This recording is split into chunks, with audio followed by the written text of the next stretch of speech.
Welcome back to the show! Welcome back to the show!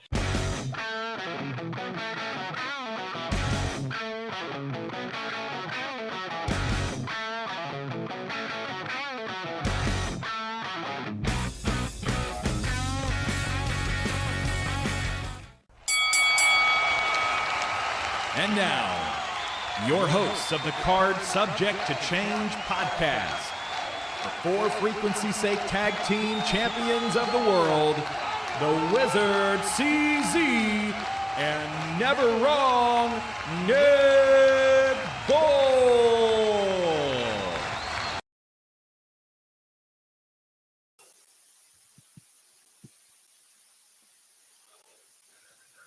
Hello, everyone, and welcome back to another exciting edition of the Card Subject to Change podcast, the podcast by the fan, for the fan, a very special late-night Saturday edition. Usually we come at you Sunday afternoon, but we have a pay-per-view to talk about. We'll get to that in just a few moments. Of course, I'm Never Wrong Nick Bull. I'd be remiss if I did not introduce you to my co-partner. We are co-champs of the For Frequency's Sake Tag Team Network. He is the one, he is the only, he is the Wizard CZ. Wiz, how you doing, bud? Man, I am feeling good. What a good show we just watched. And, of course, we're here on the For Frequency's Sake Podcast Network. We are powered by Lopez Pizza, built by Durham Remodeling, and colored by Ryan Allison Tattoo. And, Nick, we're not alone on this venture tonight. We're not. Usually when we do a show in the Highview Studios, we like to make it a little special. And we've got a first-time guest of the show, longtime friend of both CZ and I. He is a good brother. He is brother Kyle Tobias. He is also a contributor for wrestling-online.com. That's right. They're also on Twitter. Please welcome Kyle Tobias. Hey. Welcome to the show. Thank you so much for having me. Long-time listener, first-time caller. I know you are. You really contribute more to the show than you know. Just our conversations, really. And we're not trying to gyp the viewer or listener tonight, but after this show, we're going to go down some rabbit holes on Peacock. So we're all pumped to that. I'm just very excited to have you here. Thank you. And just moments removed from Backlash. Yeah. But merely seconds removed from just what happened before we went live on the show. John Cena in the press conference, we had the captions up, so we could not read what was being said. But you see R-Truth come out of stage what would have been left to Cena, and obviously disagrees with something Cena says. If I may, Absolutely. I'll fill in a little bit of detail. I'm going to turn the captions back on so we can see if anything happens. I think maybe the captions aren't on during the act, but more on that later. It looked like R-Truth basically said to him, I'm a longtime fan, and he said, I know everyone's saying that Cena sucks, you can't wrestle, and, he's just kind of saying that, look, I know everyone's saying that in, a critical way, but he was just pointing out what people were saying. Correct. That's all it was. Correct. But then Cena stepped up to him and said, Ron Killings, Yes. if you say one more word. And then that's where he's like, I'm just trying to say, and then that's where Cena grabs him. And then you see the FU through the table in the middle of a presser. And that's a presser that, I know Wrestling Online, we try to get media credentials to be able to be part of that crowd. And I can only imagine what it would have been like to have a media pass in St. Louis tonight, to have seen that happen after the match we just saw. I mean, the video will be coming in here, I'm sure, on the X or the Twitter machine, whatever you call it. CZ, John Cena puts his spin on the press conference again. Last time it was just reading a prepared statement over and over again. That sounds like a clickbait statement. I refuse to respond. We're going to go that route. Is that what we're going to do? Or you're just saying what he said? Close to what he said. Anyways, but he puts a completely different spin on it tonight by putting his number one fan. It's all, you know what it is. He just reminded me, and I want to get your take on this, CZ, of like a smitten fan, overzealous fan, and a band member or a rock star being like, "We're done. Get the out of here." Okay. Yeah, that's what it reminded me. Wow. So right, but what's your take on Cena's spin on the presser? I mean, some people mix reviews with him turning heel, how he is being portrayed as a heel, but he is keeping us on our toes with these post conferences. He very much is, and I I don't agree with some of the criticism that he gets for being a heel. I think he's doing a fantastic job. And, we talked before the main event, we'll get there, that if Travis Scott came out, I was going to walk out. I probably wouldn't have walked out, let's be serious. But here's the thing. I think Travis Scott's involvement in Mania was the right move. I didn't like it at the time, but reflecting back, it goes with John Cena's motive, his agenda to ruin wrestling for everyone. How did he ruin? Okay, how did he ruin wrestling?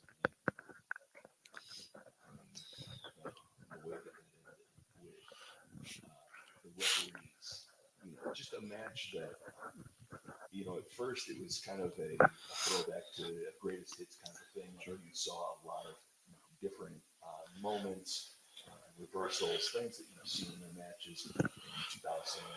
From basically 2004 all the way up to tonight, and it's great because it started out like that, but then it descended into chaos.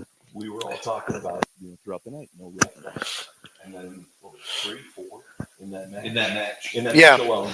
And so you throw all of that craziness into it.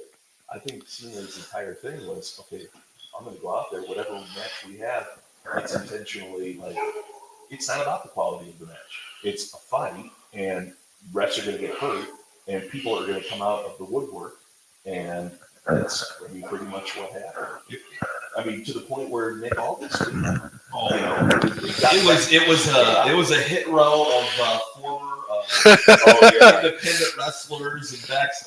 It was Jamie Noble. You had Shane Helms there. I thought I saw Tyler Breeze, and if that was him, he took the best RKO of all of them. Okay, he looked like he did like a pure wet. It was awesome. So kudos to him. But it was, and that's the thing. It goes back to Cody's match. It goes back to even Cena's involvement in the chamber. It wasn't a 5-star affair, that people talk about and write about online. It was, this match is just going into craziness, and Mania turned into craziness, right? And all of these things basically come together tonight. Turns into Ref Mania, turns into what we have now. Absolutely. What was your take on John Cena ruining wrestling tonight? For me, it didn't happen during the match. For me, it happened at the presser when he took out R-Truth. Okay, well, I'm something here. Because, building up, Truth has been seen with Randy Orton backstage several times. And, of course, but... Right. Even, I can see Truth being the next feud. Maybe that happens at Saturday night's main event. But here's why. If you remember, it was John Cena that really triggered the little Jimmy time frame for R-Truth. And did we ever really see a payoff of that? They did headline a pay-per-view. It was a DC pay-per-view, June 2011, and that was some really dry times for WWE. Yeah, well, that was right before the pipe bump. Scraping right before the pipe bump. So this was a time frame where I think, Truth was coming out and was kind of doing comedy segments, things like that. And this is it's still a funny Truth, and dude's always going to be a great, funny guy. It's a different dynamic with. Now he's going to be the underdog in this role, and Cena coming in as the champion. If they were to have something happen, Saturday night's main event, that's the perfect place for it. If we could take this all the way to the June, we'll see. Well, before we peel the levels off of this show and start discussing the matches, I just want to make this point: the show had no CM Punk, the show had no Roman Reigns. This show had no Cody Rhodes. This show had no Jey Uso. 4 pretty big stars there. I'll give you a 5th. No Seth Rollins. No Seth Rollins, correct. No Braun Breaker. No Heyman. No Rhea Ripley. No Io Sky. No Tiffany Stratton. Well, okay. And this show was phenomenal. It really I delivered. told you, a month ago before the build to this, that all these people would not be on it, and we would still get top to bottom a show that puts WWE, puts WrestleMania just in the very distant past, Yes. and now it's given optimism back. People are excited. It's their best show of the year so far. I know we're only into quarter 2 now. Getting into quarter 2 if you look at it, whatever, and they just put on a tremendous product with a 5-match card, and the Nick Bull of 10 years ago would have hated that idea, right? Yeah. Pre 2-day WrestleManias, you were used to having. We got 8 matches. We were, thrilled. So, Sometimes overkill, where it was like 11, 12 matches. You still see that in some and then you look at shows now. It's hard to get on WrestleMania. It's hard to get a Backlash pay-per-view, which isn't one of the major 4 or whatever, maybe 5 you want to call it. It's a B show.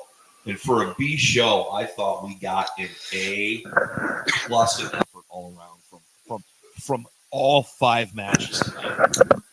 Oh, I don't disagree. I think you are correct. I mean, you are never wrong. So, That's right. got to That's point right. that out. He is never wrong, Nick Bull. That's correct. But no, top to bottom, even how the show was stacked. We talked before where we always kind of speculate where matches are going to go, who's going to start, who's going to be in the dead spot, so to speak. I would have booked it different going in, but coming out of it, I don't think I would have. I thought they booked it perfect, and the match I thought would be in that dead spot, like when this card was announced, would be the women's match. But they put the Gunther and Pat McAfee match there. And it was really because whether or not it's labeled the dead spot, the spot right before the main event, like, wow. Like they had, that was like a great opener. I know it's the 4th match on the card, but it's like you'll see a great opener, man. And then we still got to make the event follow. That's what that match felt like. It really, really, really delivered. And we'll get to that match. I don't know where you guys want to start, but I just wanted to say, I made that comment of all the stars that were not on the show, how amazing this show was. Yes. How many performers total on the card there with these 5 matches? You had The 4-way, the 4-way, and then you had, what was the second match of Lyra. Becky, there's 2, there's 6. 6. That's Dom. That's 8. Do you want to count the Judgment Day guys for making No. appearances? It's just the people on the card. So that's basically Gunther and Pat. 12. So 12 people. 12 stars. Yeah. Plenty of backstage agents and some refs Great cameos. took their spots there in the main event and the Fallout Judgment Day, side players. Sure. So there were, but in total, 12 people. And I think of like 2011 as an all-time example of one of the greatest shows of all time, based off of a 5 or 6 match card. Yeah, but I mean, 2 of those matches are Money in the Bank, and then one of them is competency. So obviously, there's a big, the other matches, Big Show and Mark Henry, and then Christian and Randy Orton. there you go, world title change there. Yep. So 6-match card, and that's the thing is like this was a 5-match card, and it felt like, just from what I'd seen, the progression of the matches, it felt like they were building and building and building, rather than the classic formula you're talking about, where, and I feel like you'll see that on maybe 9 or 10-match cards, where you got to get that kind of dip in on that 9th match before you get to the main event. You'd seen that at like WrestleMania, 18 or something like that, where I think it was a women's triple threat match, or like there was a 4-way title match before you got to like the main events, Sure.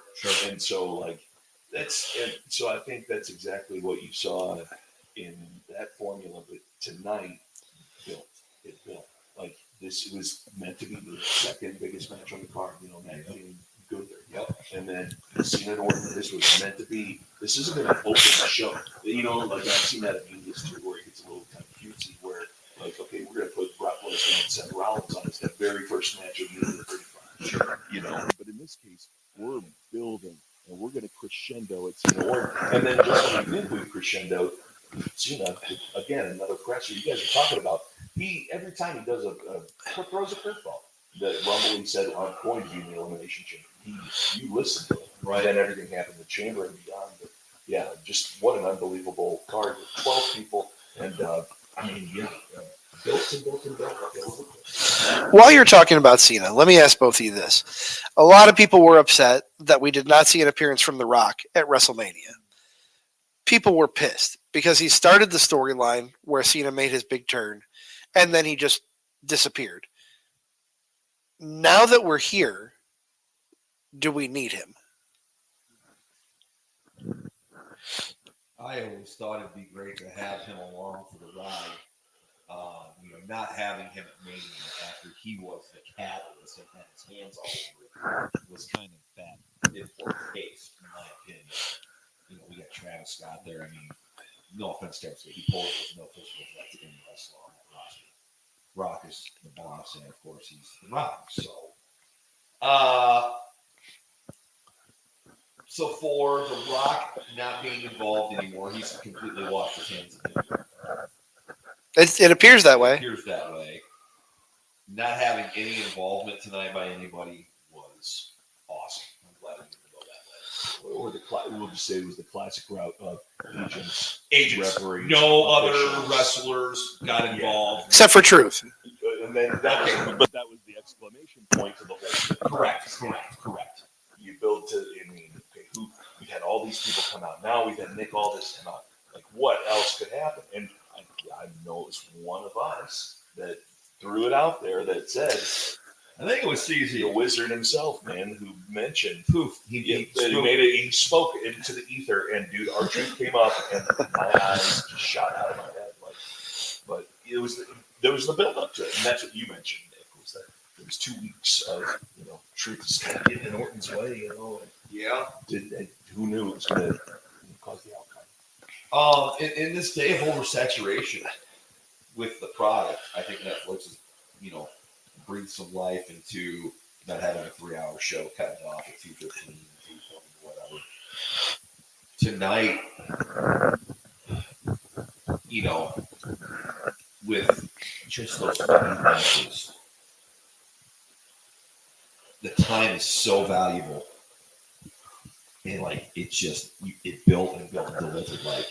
And that first hour just flew. Show, I'll go back and watch top to bottom anytime now. It's that good of a show. Everything was good on it, and it just feels so good after it washes that bad taste out of your mouth in WrestleMania of how things went over the 2 nights combined or whatever. There were some very good matches. I mean, we had that women's match at WrestleMania, that women's match tonight. Maybe not as good as the one at WrestleMania, but boy, it was really good if you're into the Bret Hart type move for move stuff going on. Those two work really well together. Hey, we are back, and I want to apologize. We were having some technical difficulties. If you've been tuning in live, thank you for sticking with us. I'm going to try and piecemeal the show together tomorrow because we do have the recording on here. You call them technical difficulties. I'm calling it time travel. Okay. At least it's a time travel, guys. We have defied this. I'm getting acclimated back to where we were. Okay. Before everything went black, we were talking about Dominic and Penta, were we not? We were. Okay, so we were giving Dominic his flowers. Yes. I think the lingering question here is how long before Dominic becomes a face? Because that reaction tonight would lend you to believe that he was the face. Yeah. Could he continue to walk that line? That is the question that I've kind of had. Again, going back to his personality, the way that he is, he's such a sweet guy that he could continue.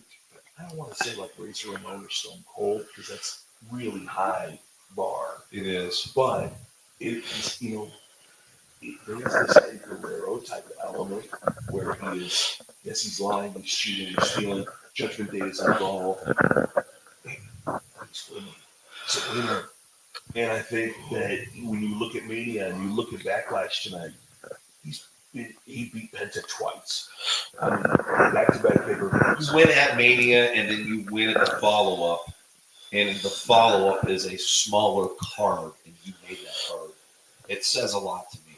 Yes. The reaction of the crowd says a lot to me. Like, there's so much more in store for him. Yes. We got to cover, too, I think. What's scary, I think, is when you think about Dom, if you're a Dom fan of him being a heel, is what's Dom life after Judgment Day going to look like? Because that would be your babyface moment. You're really comfortable with Dominic right now as this uber heel, Yeah. and how great he is at it, how swarmy and slimy he is. We talked about the wishbone of the Judgment Day. Yes. Where are they going to split? Yep. When that bone splits, Yep. where are they going to go? And Balor might be the short end of it. Yep. And then Dom, JB, Carlito, and eventually Liv and Rock. Sure, they are going to be on that side. That's where Finn maybe finds the Demon, finds an ally. Finn starts to AJ show Styles. some cracks in the Judgment Day armor with the way he's acting, looking at Dom. I notice as Dom is backing up the aisle tonight with the belt. Finn kind of looks over his shoulder at him like, Sure. longingly, but the payoff's gonna be so good. Yes. I just don't know, CZ, and maybe it's because I love him as a heel so much that I'm ready to see Dom go next. Is he already there, though? That's the question I pose to you. With the reaction from the crowd, is he already there?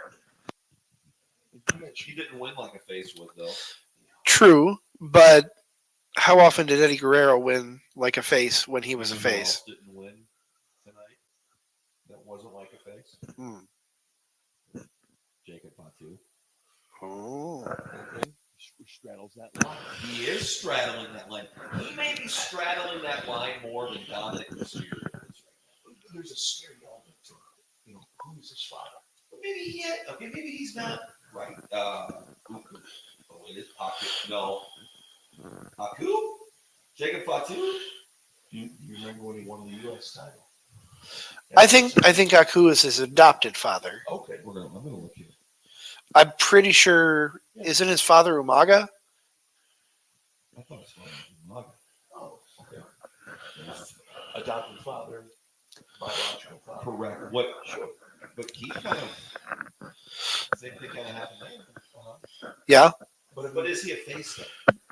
I think he's walking that line because difference, I guess. Whether it's Umaga, I think he's walking that same line because he's unpredictable. He's got, he's got the kind of the little bit of, a wild side. His dad was Sam Fatu. Oh, Sonic Kid. It's on the kid. Yep. All right. So that's his dad. So, anyways, I appreciate that. Jacob Fatu gets a pop when he comes out. Is he in that same boat as Dom now? Is he going to become? Because he wanted some help tonight and didn't look too gracious for it. Let me tell you how it plays out in my head. I want to hear it. My head canon. We saw the appearance of Jeff Cobb. Did they name him? Did they drop his name? I don't think they did, but I don't remember. I don't think they did. So I wonder if he's getting a name change for his time in WWE. That's going to be one thing I can't wait to watch because we were kind of proud for he showed up. There was a new debut tonight type of deal we were excited for. I don't know. Good question. But you bring up the fact that don't feel bad. That's what the replays are for. That's right. That's right. But you bring up that Jacob didn't look happy with the way that he won that match. Right. Well, we've all speculated that Solo is going to be the one to turn on him at some point and either cost him the title or take it from him. Sure. Jeff Cobb is now here to help Solo out. Well, that's Solo's. I mean, the commentary team made a point to say that Solo at one point said he did not have any soldiers left. There you go. The Tongas are out, whether they're nursing injuries or what have you. He doesn't consider They're equals at this point, in my opinion. He considers them equals, I think. Solo considers them equals? Jacob certainly does. I don't know if Solo. I think Solo's got a lot of jealousy. That's the dynamic there. Exactly. Solo thinks he's far superior to Jacob Fox. Correct. Accept my gift of your free win here. And my new muscle. And now that he has a soldier again, and Jacob is not happy with how he won that match, you got to think that the turn is coming sooner rather than later, in my opinion. Quite so.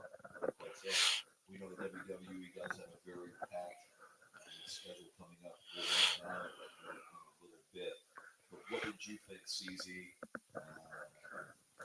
Never on Nick Bull, CZ, our friend Kyle Tobias from wrestling-online.com. Contributed there for us, longtime friend of the show, and both of us.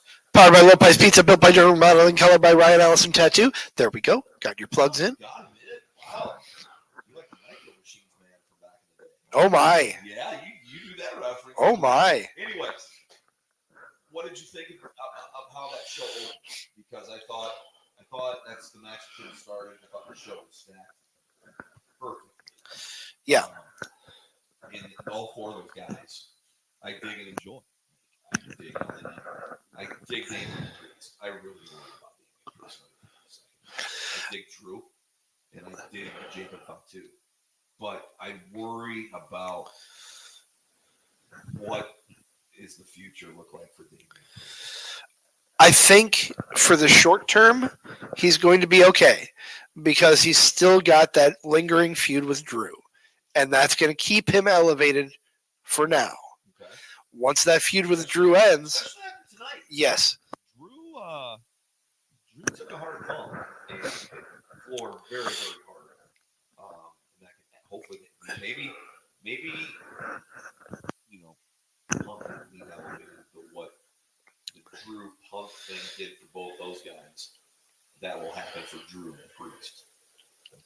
Could be really cool. That's where I hope it A goes. final chapter with those two, where whether maybe this is where Damien beats Priest, Sure. Damien beats Drew, Sure. and it gives him that kind of, like you said, that elevation. But I think they're both kind of equals here. In a way, it's Drew who's ultimately seeking the revenge for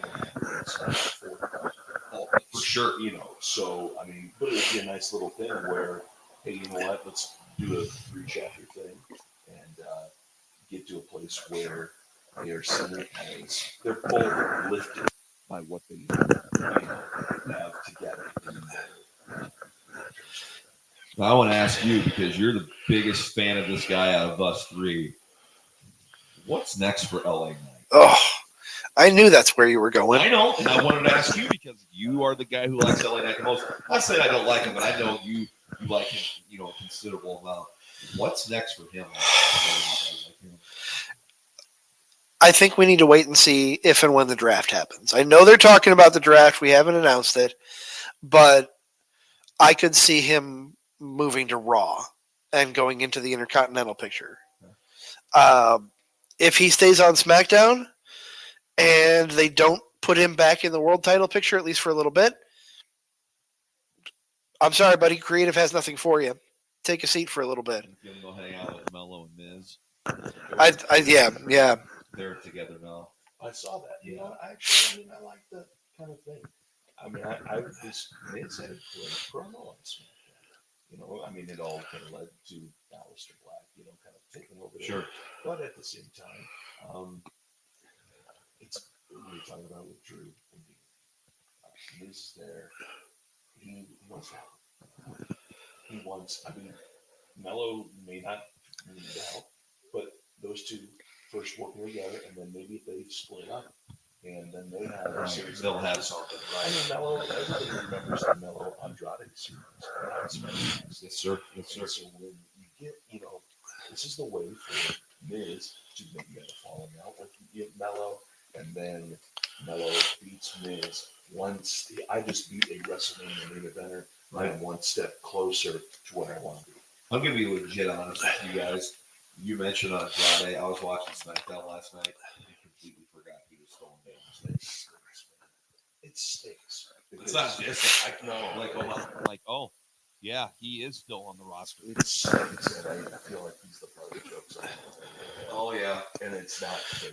And I feel like the guy that maybe with the AAA position is to have what is equal to Zack Ryder, you know, eventually make his way on to the Olympics and built himself, Right. his real name, and was able to amass belts and different promotions and have these angles where The absolute poster child of the indie, totally making the indie grow.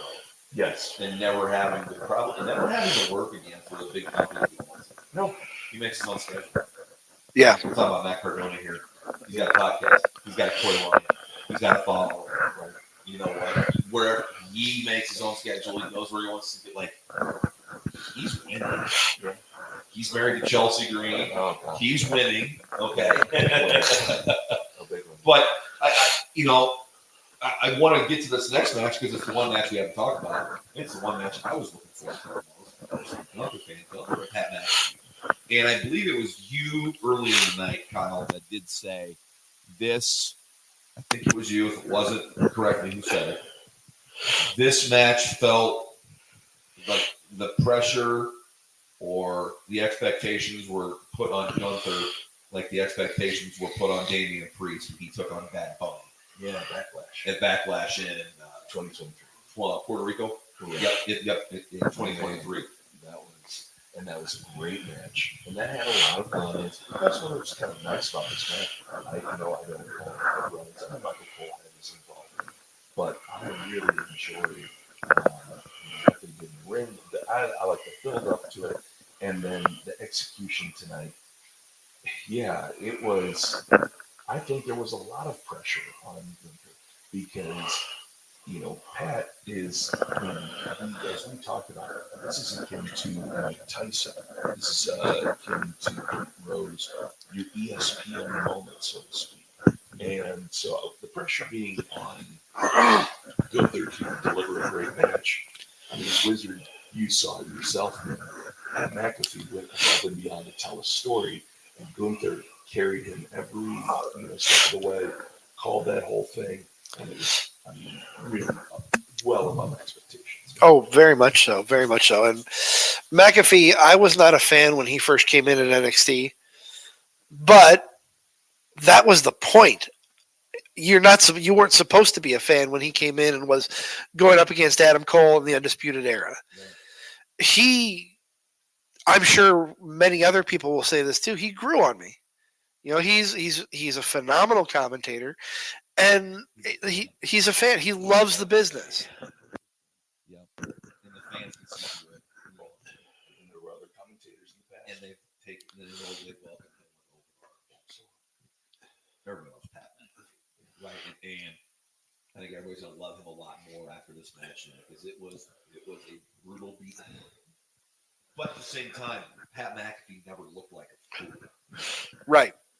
I think it's credit to Gunther for never really hitting that fifth gear and making Pat look like he had no business being out there. Like Pat looked like he belonged. Pat was in the fight of his life, and it looked believable. And that's the best part about this. That it was believable. They built towards, early in the match. It was the way the wrestling match should, which is where McAfee kind of fighting for his life to get these one counts. And as the match goes on, and he's not quitting, and he's defiant all the way to the end, and he gets closer and closer to the point where that 2 count, 2.9. He finally got a 2.9 out of it. And to me, if you can get a 2.9 on a world champion, former world champion, Right. You took him to the limit, and you even saw that too at the end. He gave him the team. He did. And it was, it was not something that. If you watched the ending, you saw Luther put McAfee in a sleeper, and McAfee, he gave him, for lack of a better word, helped up, and then brother, and then, but then eventually, Gunther put him away, in the middle of the ring. But McAfee never tapped. Correct. And he never quit. He never surrendered. And They kept him strong, brother. that's exactly the idea. Yeah. And again, we were talking about folk hero status after a match, after a beatdown, in a losing effort. Steve Austin lost that submission match. Yeah. Lyra Valkyria in a winning effort. I mean, came out again, could be folk hero status. And I think Matt could be the same thing in a losing effort. You know who's got folk hero status here? That's the Blizzard. I do? You do. How did that happen? Hey, we're getting this show on, brother. The show goes on. This is the Card Subject Change podcast, the podcast by the fan, for the fan, of course. I'm never wrong with Bull, joined by my tag team partner, the Wizard CZ, our longtime friend, brother Kyle Tobias from the wrestling-online.com, a contributor to that. Let's put a bow on Backlash, letter grades, and then let's talk the upcoming WWE schedule before we wrap this puppy up. Solid A. I'm gonna say, because I would have given Mania probably maybe an A-. Yeah. So I'll put this at about an A-, I would say. Okay. But amongst the best, shows I believe so far, especially doing so much with so little, and just again, exceeding the expectations, and it's going to be Amazing 17, Great American Bash 89, Money in the Bank 11 status. Maybe not, but you know what? It's going to be one of those little pockets of time that during a time where people have mixed feelings about what came out of Mania, here comes this soaring eagle, this show, Backlash. It's going to be, I give it a solid A. I think it's the best show. I think it's the best show they've put out all year. I think it's a show that it's going to be very rewatchable. 5 matches. It comes in under 3 hours. It also helps on those nights when there's UFC shows that go on right as that are happening. They're going on as we record this right now here live on the For Frequency's Sake Network. I loved it. I am looking forward to going back and watching this, of course. The best part was sitting down and hashing it out with you guys. What's the WWE schedule look like here? Because this is we're beginning of May, technically. We still got a if you want to be technically. Next thing up on the docket is 2 weeks from now, Saturday night's main event. Saturday night's main event, we do have Jey Uso and Logan Paul. Is that official? Or unofficial? That's official. It's official for it. Okay, that's 2 weeks from now. Following that, we have Worlds Collide. Before that, right after main event, is NXT Battlegrounds. Ooh, okay, very good. Memorial Day weekend, NXT Battleground, same day as, of course, AEW Double or Nothing. After Battleground, we have Worlds Collide, Money in the Bank, same day. Is there a Saturday night's main event after that? I'd have to look. Let me. Okay, because the end of after Money in the Bank.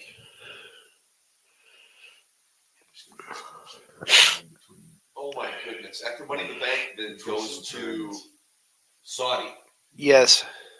And then Saudi goes to the all-women show on July 5th. Evolution 2. Electric Boogaloo, the remix. There's not a Saturday night's main event in June. Okay. June 28th is Night of Champions in Saudi. July 5th, Evolution, the all women's pay-per-view, I believe. At least that's what's on there on the schedule I'm looking at. Yep. And then the next Saturday night's main event is July 12th, a week after that. A lot to take place before SummerSlam.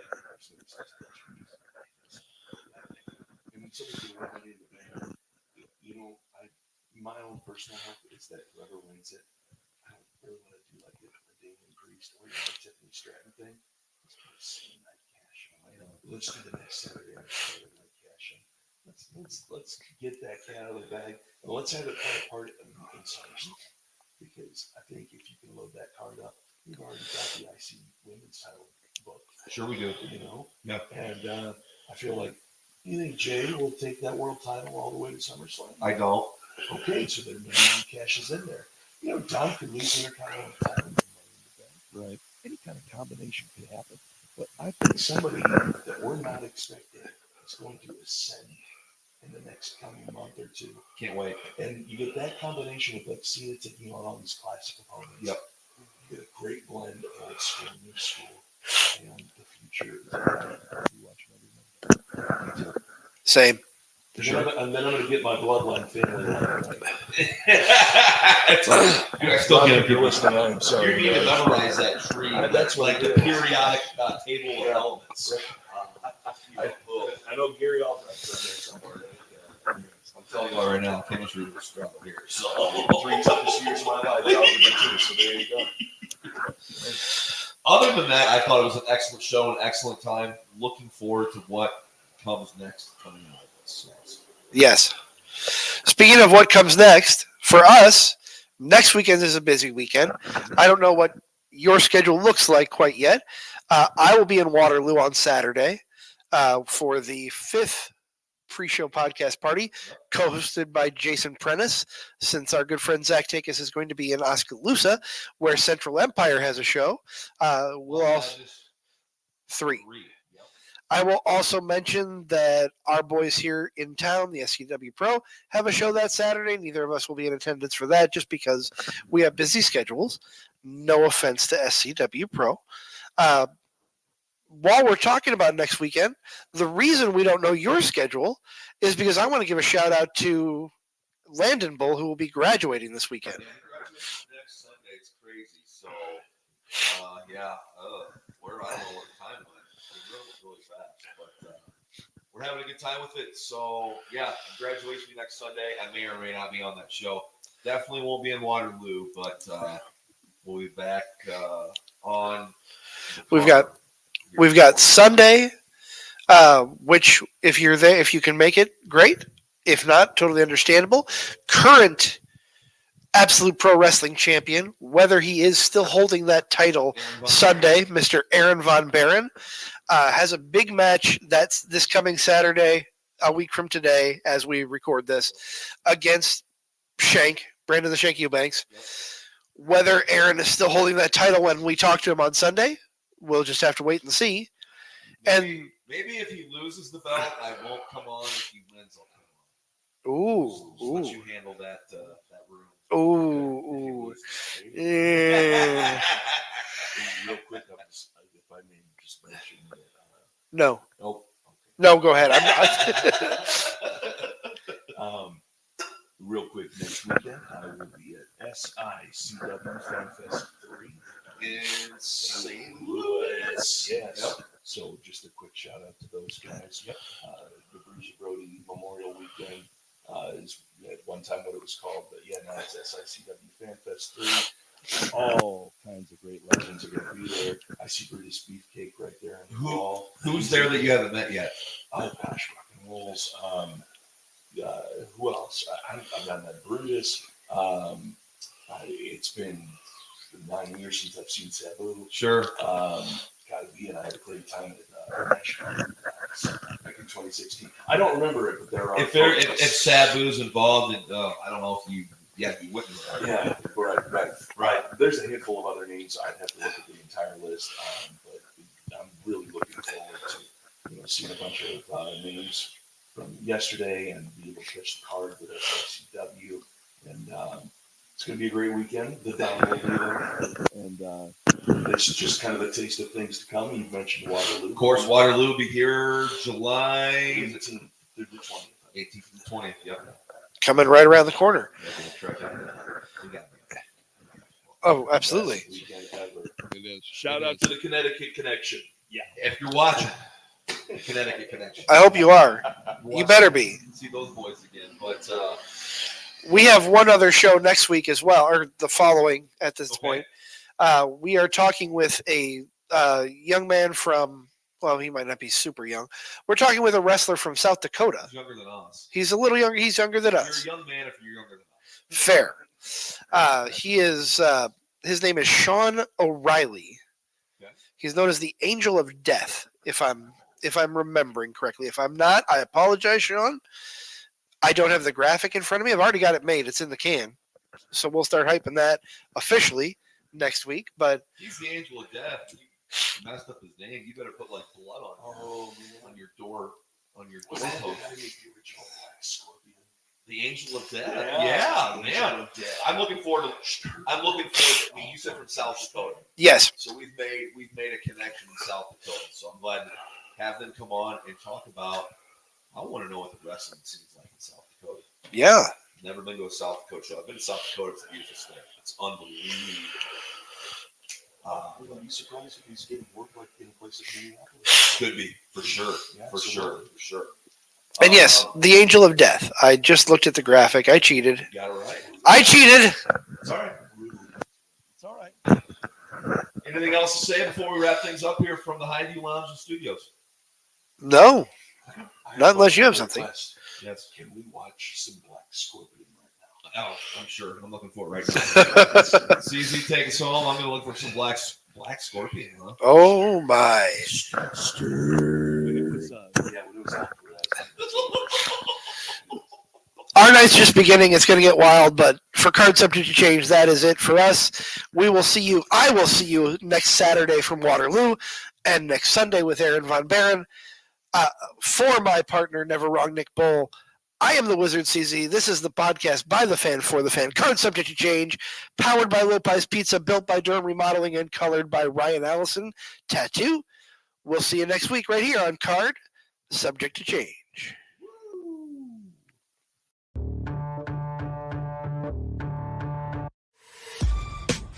This has been a For Frequency's Sake Podcast Network production. For more great content, subscribe to For Frequency's Sake on YouTube, Facebook, and Twitter.